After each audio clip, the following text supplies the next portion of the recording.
민족의 화해와 협력을 부정하고 대결의기를 선택한 이상 우리의 혁명적 무장력은 부득불 그것을 짓부수기 위한 전면 대결 태세에 진입하게 될 것이다.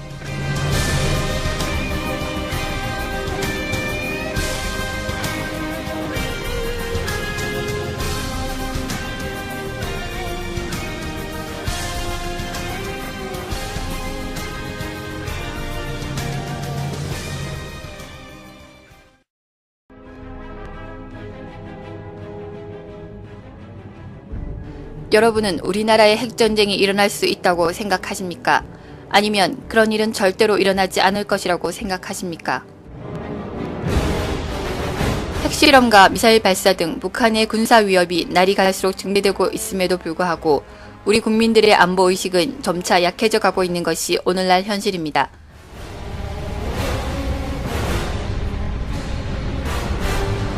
그러나 북한은 핵탄두를 탑재할 수 있는 사거리 300에서 500km의 스커드 미사일을 보유하여 언제든지 남한 전역에 핵무기를 투하할 수 있는 능력을 보유하고 있으며 더욱 분명한 사실은 북한이 배치한 탄도미사일 대부분이 남한을 겨누고 있다는 것입니다.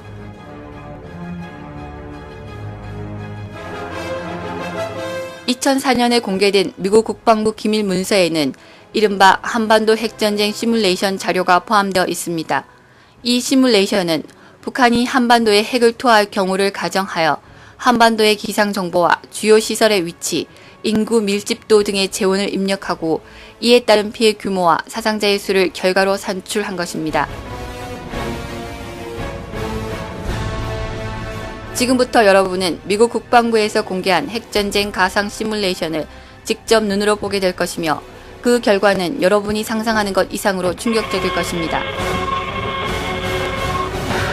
시뮬레이션에서는 북한이 보유한 미사일 가운데 사거리가 가장 짧은 스커드 A, B형 미사일 한 발이 투하되는 상황을 가정하였으며 투하 지점은 국방부와 합동참모본부, 한미연합사가 위치한 용산 일대입니다.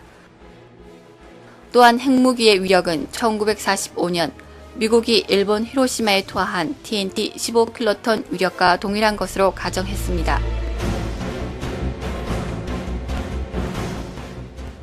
북한의 남침 시나리오에 따르면 개전 초기 북한군 주력 부대가 임진강이나 한탄강을 건너기 위해서는 강물이 얼어 있어야 하며 특히 핵무기 공격을 감행할 경우 낙진 피해를 최소화하기 위해서는 북한군의 남하 경로와 같은 방향인 북서풍이 부는 계절, 즉 겨울에 전쟁을 일으킬 가능성이 크다는 결론에 이르게 됩니다. 북서풍이 부는 겨울, 서울의 중심부인 용산 한복판에 TNT 15킬로톤의 북한 핵미사일 한 발이 폭발한다면 과연 어떠한 일이 벌어질까요? 우선 폭발 지점으로부터 반경 1.8km 내의 모든 물질은 순식간에 녹아서 증발해버리게 됩니다.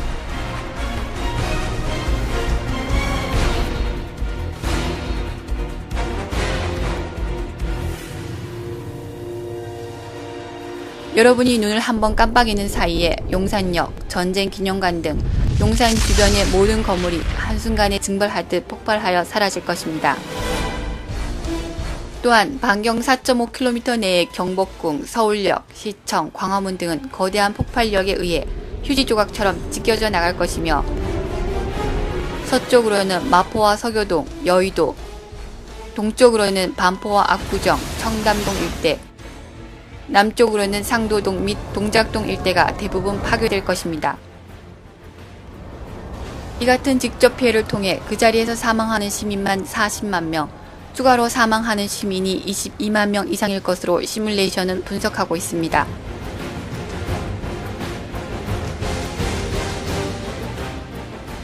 그러나 피해는 여기서 끝난 것이 아닙니다. 폭발로 인해 발생한 낙진에는 방사성 물질이 포함되어 있어 여기에 오염된 시민들은 엄청난 고통 속에 죽음을 맞이하게 됩니다. 인체에 주는 피해 정도에 입각한 방사선량의 단위를 램이라고 하는데 200램 이상의 범위에 있던 사람의 경우 혈액 이상으로 2주에서 6주 사이에 최대 90%가 사망하게 됩니다. 또한 0.5램 정도의 극소량에 노출되어 살아남았다고 하더라도 평생을 방사능 후유증 속에서 고통스럽게 살아가야 할 것입니다. 이렇듯 핵폭발로 인해 최악의 경우 서울 인구의 10%인 125만 명의 사망자가 발생한다는 결론이 나오게 됩니다.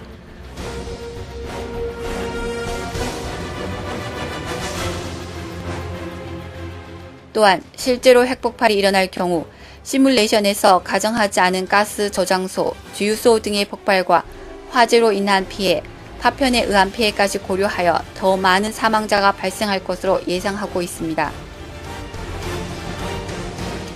시뮬레이션 결과는 지금껏 우리가 생각하지 못했던 한반도 핵 전쟁의 결과가 얼마나 참담한지를 보여주고 있습니다. 핵무기가 한반도 지역과는 전혀 무관하다는 생각, 나아가 통일이 되면 우리 무기가 된다는 무모한 환상에서 빨리 깨어나야 합니다. 북한의 핵실험과 탄도미사일 시험 발사는 한반도 적화 통일이라는 오직 하나의 목표를 위한 것이며, 그대로 방치할 경우 그 엄청난 고통을 감내해야 하는 것은 바로 우리 자신임을 잊지 말아야 하겠습니다.